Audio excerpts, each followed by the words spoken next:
राधे राधे। स्वागत है आप सभी का इस YouTube चैनल पर।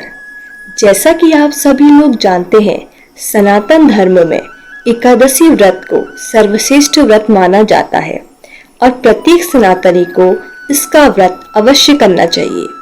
तो आइए आज हम जानते हैं कामिका एकादशी के महात्म के बारे में। एक बार कुंती पुत्र धर्मराज युधिष्ठिर बोले कि हे भगवान, कृपया करके सावन मास के कृष्ण पक्ष की एकादशी के व्रत की कथा सविस्तार कहिए। इसका क्या नाम है तथा किस देवता की पूजा होती है। तब श्री कृष्ण भगवान कहने लगे कि हे युधिष्ठिर, इस एकादशी का जो वृत्तांत एक समय ब्रह्मा जी ने नारद जी से कहा था, वही मैं तुमसे कहता हूँ। ब्रह्मा जी से नारद जी ने पूछा कि हे पितामह, श्रावण मास के कृष्ण पक्ष की एकादशी की कथा सुनने की मेरी इच्छा है। इसका क्या नाम है, क्या विधि है, सो कृपया करके कहिए। नारद जी के वचन सुनकर ब्रह्मा जी कहने लगे कि हे नारद, लोकहित के लिए तुमने अत्यंत सुंदर प्रश्न किया है। अब ध्यान पूर्वक सुनो। श्रावण मास के कृष्ण पक्ष की एकादशी का नाम कामिका एकादशी है। इस एकादशी की कथा सुनने मात्र से वाजपेय यज्ञ का फल मिलता है। इस दिन शंख, चक्र, गदा, पद्मधारी भगवान विष्णु का पूजन होता है। इनके श्रीधर, हरि, विष्णु, माधव, मधुसूदन आदि अनेकों नाम हैं। अब इनकी पूजा का फल सुनो।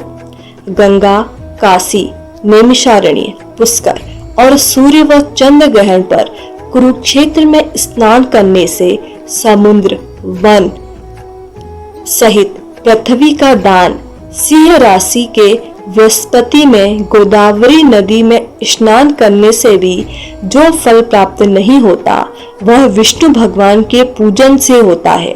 जो मनुष्य श्रावण में भगवान का पूजन करते हैं, उनसे देवता, गंधर्व और सूर्य आदि सब पूजित हो जाते हैं। पाप रूपी कीचड़ में फंसे तथा संसार रूपी समुद्र में डूबे मनुष्यों के लिए कामिका एकादशी का व्रत ही उद्धार करने वाला है। इससे बढ़कर पाप नाशक अन्य कोई उपाय नहीं है। हे नारद, स्वयं भगवान ने यही कहा है कि व्रत के प्रभाव से जीव कुयोनि को प्राप्त नहीं होता।